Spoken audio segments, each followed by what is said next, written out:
हाय सांग मैंने 6 मास स्टार्ट करिकी 3 वर्ष पर्यंत पिला एमती कि 4 वर्ष पर्यंत पिला भी खाई पारुना सब माने छतुआ टाइप जिनस खाऊंती एमती कि गलैबा जिनस गला खाद्य से माने गला खाद्य खाइबा को पसंद करते दांत उठिले भी चोबेबा शिखि नथिबे। तो गुगु को हेलाणी हमर 2 पूरी की जस्ट 3 चलीजी।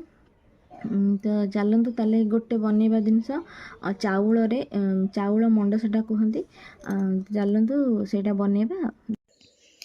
एटा हला पेसा चाउल कौन कहते जो धान ओसा होगी जो चाउलटी हुए एटा सही चाउल।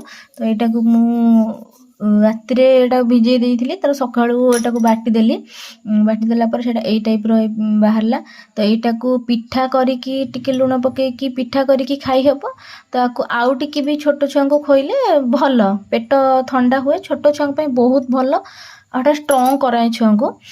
तो हेतरे टिके जेतिकी छुआ खाइबे मिठा से अनुसार मो गुड़ा टिके पकेची आउ लूण जस्ट टिके कना बेसी पकलेटा लुणिया ही जीवो जस्ट टिके लूण ता धरे क्षीर अल्प टिके आउ क्षीर आ पानी ता धरे अल्प टिके देकी ताकू आमे बसिकी माने फुटिबा को दबा ताकू माने ताकू सांगे सांगे आउटिबा ताकू बिल्कुल भी माने छाड़ीबानी छाड़िले से मंडटा लागी जीवो ताकू आउटले पानी देकी बार बार आउटले से एई टाइप रो हबो एई टाइप रो ही हबो से बस एमती छुआ को खाया देले भी बहुत भल छुआ को लगी पिठा करी देले भी खाइले भी बहुत भल। सी खाई सारा पर एठी से आसीगला खेलिबा लगी तो तार कागज सांगे रे खेल सी मते कहूची कि